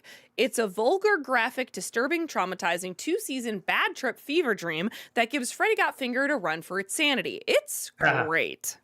Yeah, it looked good. I think I started it. I was liking it, but again, just something other stuff came up and I forgot about it. That nobody ever talked about again. It's one of those where it's like, yeah, I really should write that down. I should, because that sounds like one of those where it's like I feel like my wife and I might like watching that show because we're always looking for something weird and fun to watch together. Jack Sternberg, thank you for the $5 super chat. Hello, Doug. Have you ever watched Doctor Who? You should review the movie since it turns 30 this year. I've only seen maybe 2 or 3 episodes, and they're good. It's another one of those where there's just so damn many, and I don't have time to watch. And honestly, the diehard passion to watch it, because I know in order to watch it, you really need a diehard passion. But I've seen the ones that like a lot of people know. I saw the one with the Weeping Angels or the Van Gogh one. So I've seen a small handful. And again, they're really good. But I just haven't had the time to check them out. Sean, thank you for the $5 super chat. Have you watched the new season of Primal? I'm on episode 4, and I'd never thought I would be moved by a grasshopper being squashed.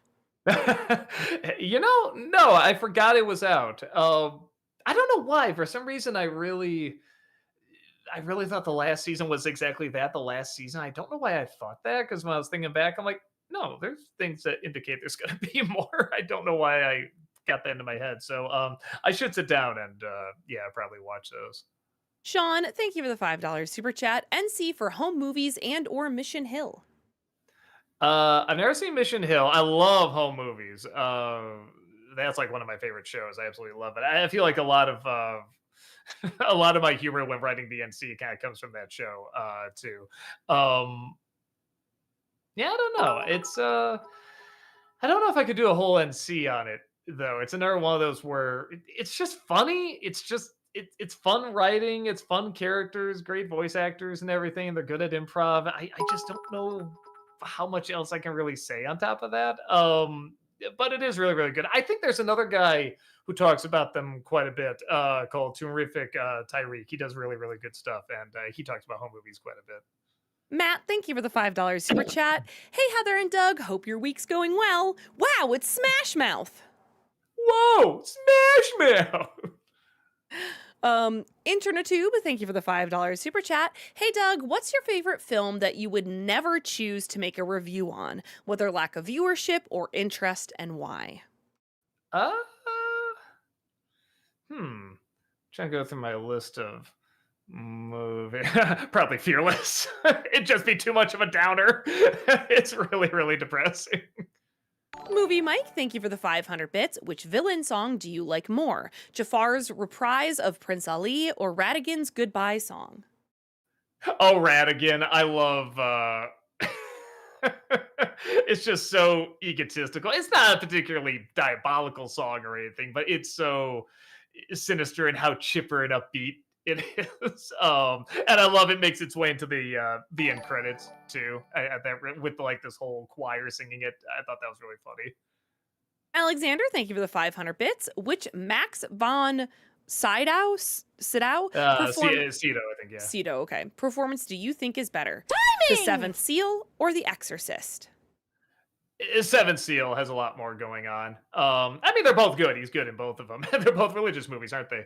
But I think Seventh Seal definitely has much more going on with his character, and he definitely has to underplay it in a way where it doesn't come across as underacting. It really has to look like, the gears in his head are constantly turning, and he does it well.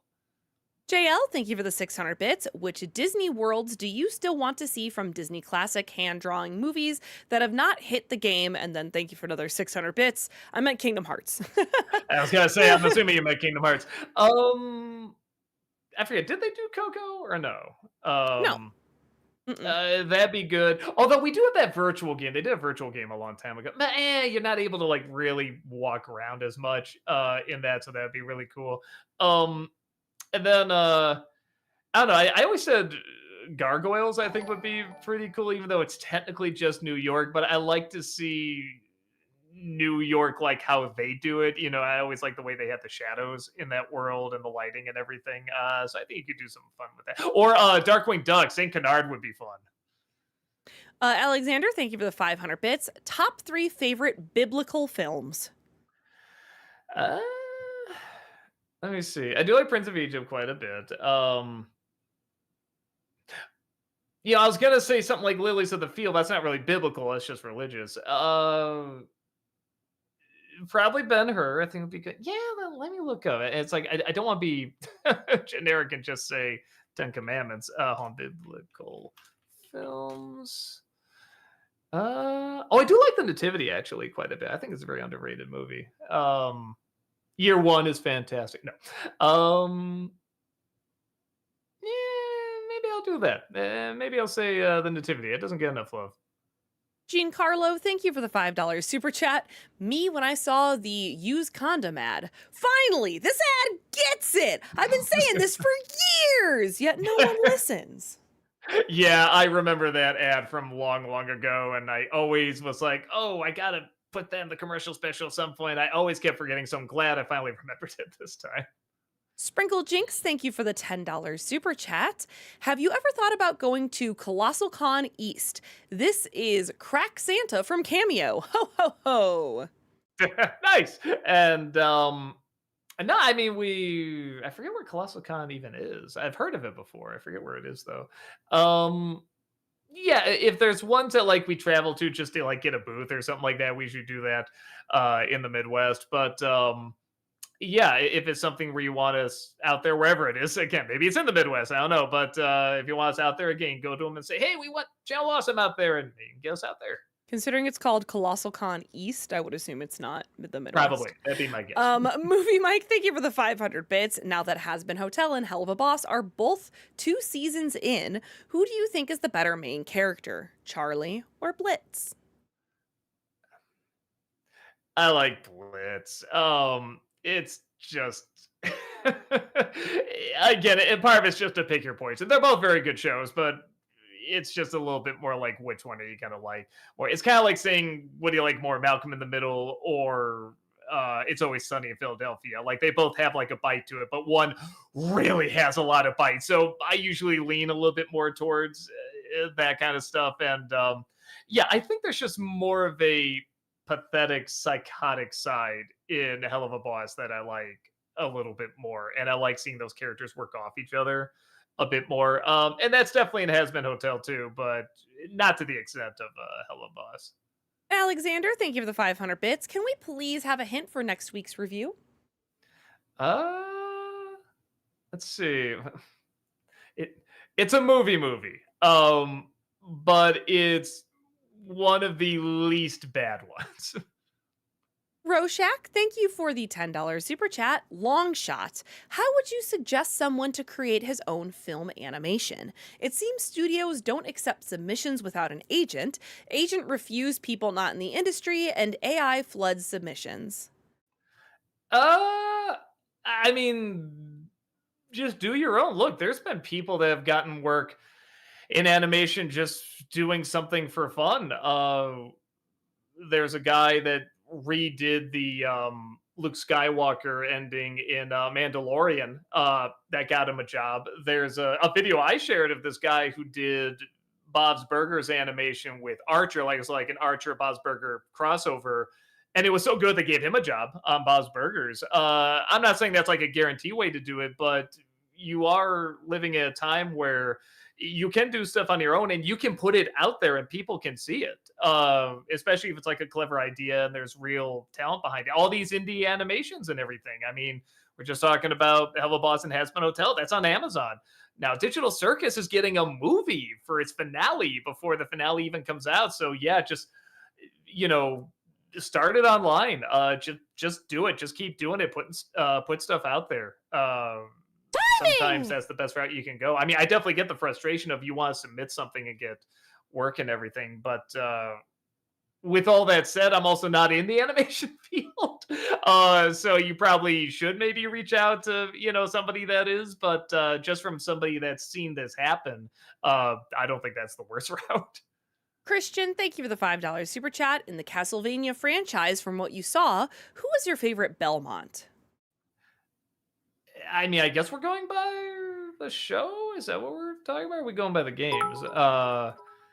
It just says in Um, the Castlevania franchise, from what the you saw. Castlevania franchise. So I mean, when I play the games, like Belmont didn't even talk, so it's kind of hard to be like, oh, this one's the best.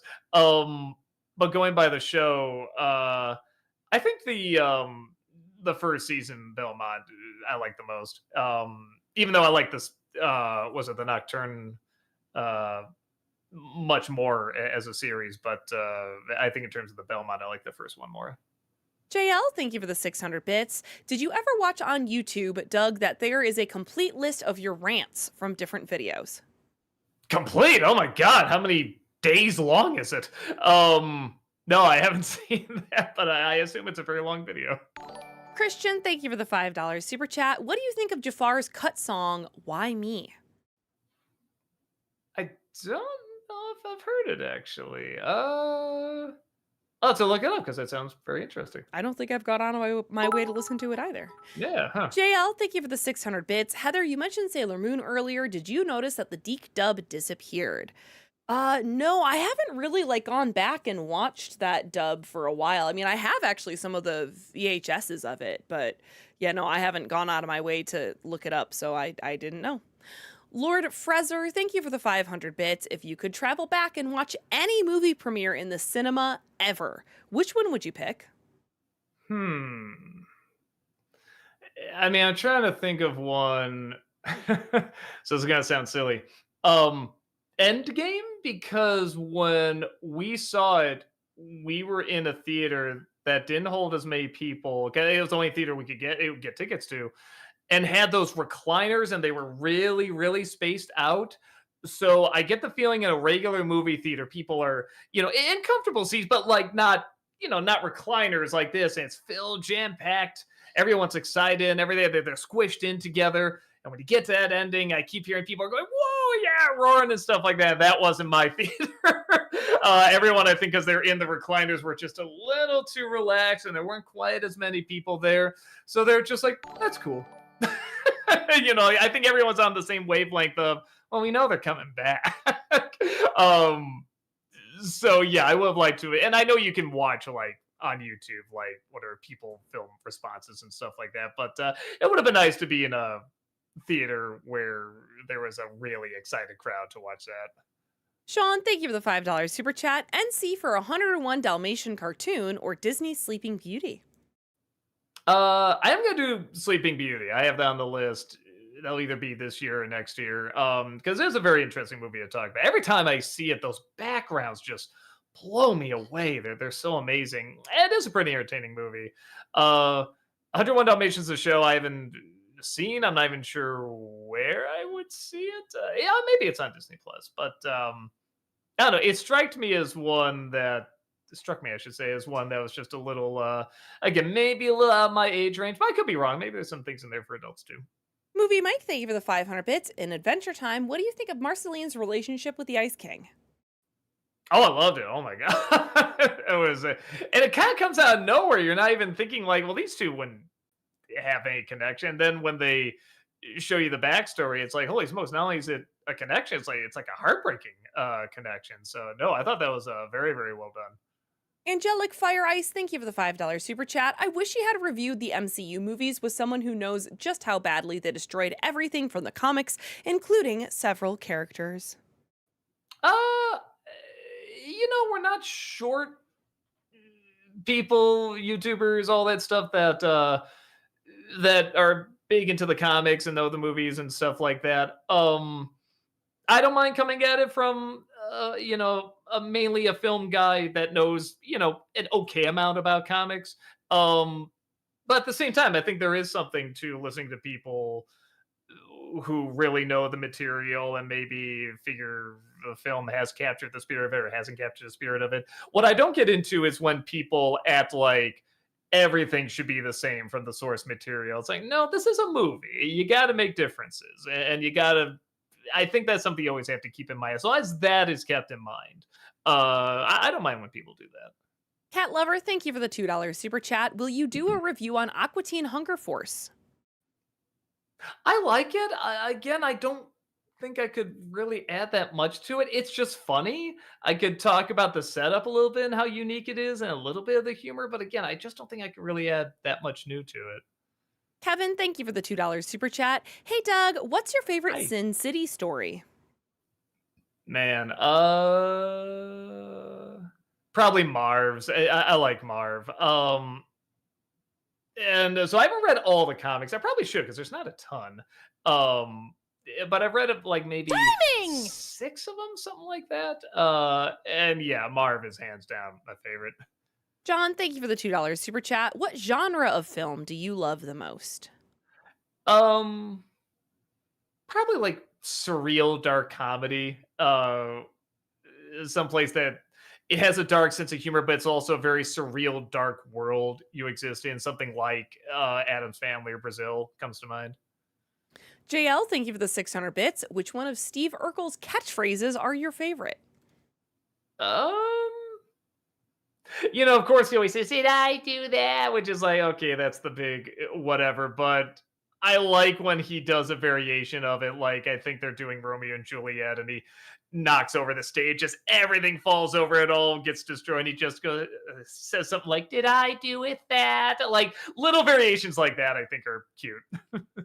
Hey, and we are caught up. We've got at Nice, least okay. like 7 to 5 minutes for regular Alrighty. questions here. Let's go.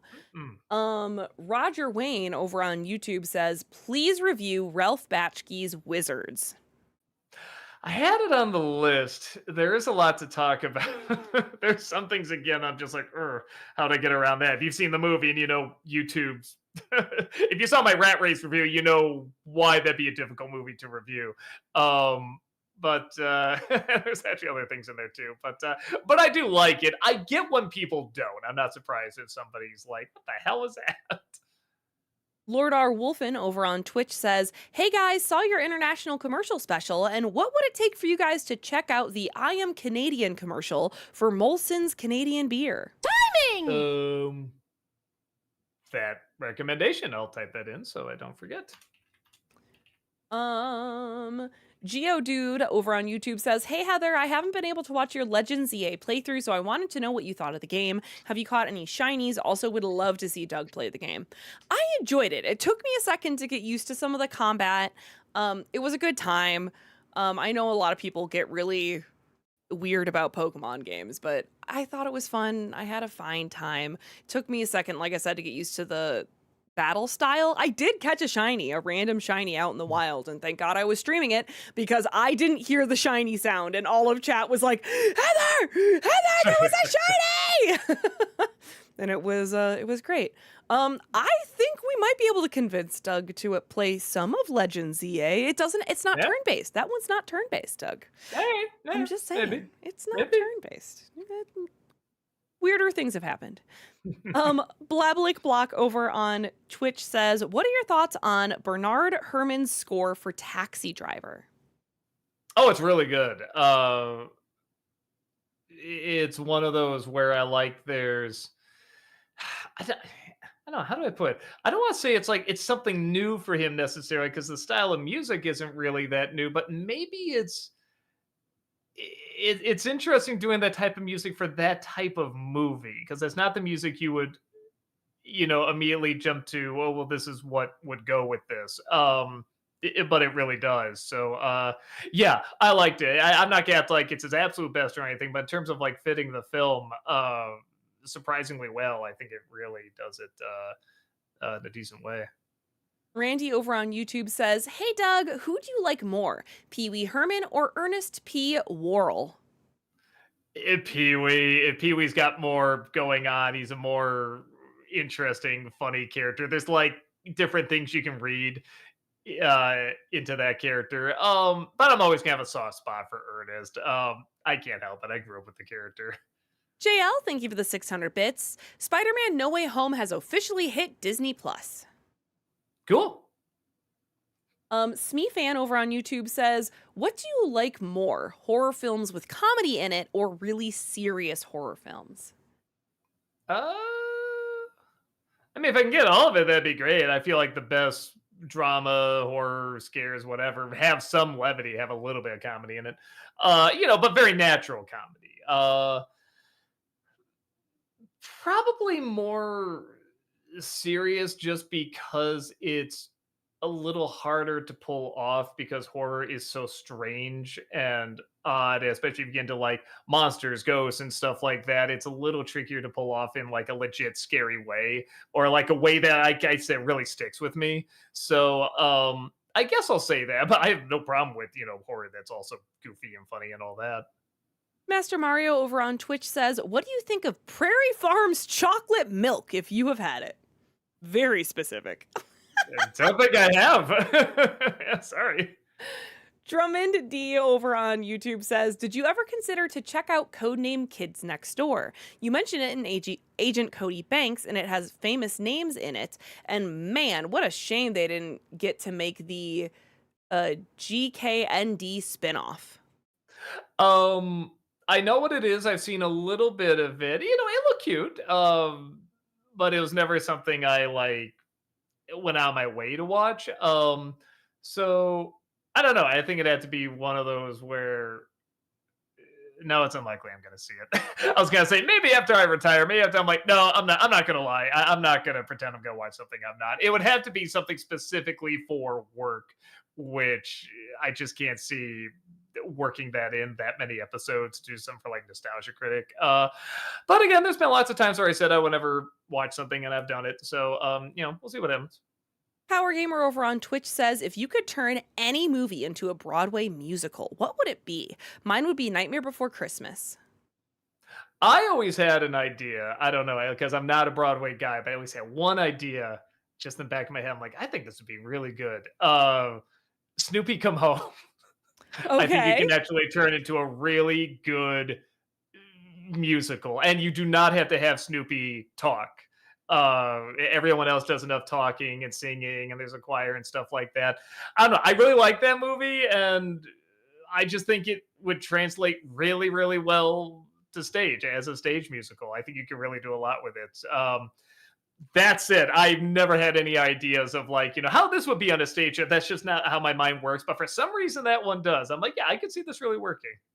Fat Fan over on YouTube says, you've said that you're not a Western person, but you really like the good, the bad, and the ugly. What specifically about it do you like better than other Westerns? I love the style of it. I love the characters. I love they have good interactions off each other, but they also have time away from each other to kind of develop their identities as well. It's always fun, just a good old fashioned treasure hunt story, and it seems very fitting with that gritty Western world where everybody's kind of in it for themselves and everything. The music's stellar, obviously. Yeah, it's just good. It's just a cool, stylized movie. Brady, thank you for the $5 super chat. Me looking in the mirror. Mirror, mirror on the wall. Who's the ugliest a-hole of them all? Me sees my reflection in the mirror. Me. Sad a-hole noises. I'm so sorry, a-hole. What a note to end it all on tonight. Yeah. Is that the last one? Oh, okay. It's 8 o'clock. Thanks, a-hole. Anyway, all right, everyone. Thank you so much. That's going to do it for us here today. We appreciate you being here as usual. We do have a stream tomorrow. Well, Malcolm will be on Twitch tomorrow. And Doug will be back on Friday, but let's just start saying now it's going to be a shortened stream. It's not going to be like a terribly short stream. Instead of going from 6 to 9, we're going to go from 6 to 8. So just an hour off, okay? So you'll still get 2 hours of Doug playing Galaxy. So at least And the there's that. reason we are doing this because we are going to be at a convention this weekend. We're going to be at Midwest Toy and Comic Fest in Springfield, Illinois. Yay. So definitely looking forward to that. A lot of great people at this con. So even if you hate me, which why are you watching me if you hate me? Definitely go because there's a lot of great people there. Okay, awesome. Well, I hope y'all have a good rest of your night, and we will see y'all later. Bye Bye. bye.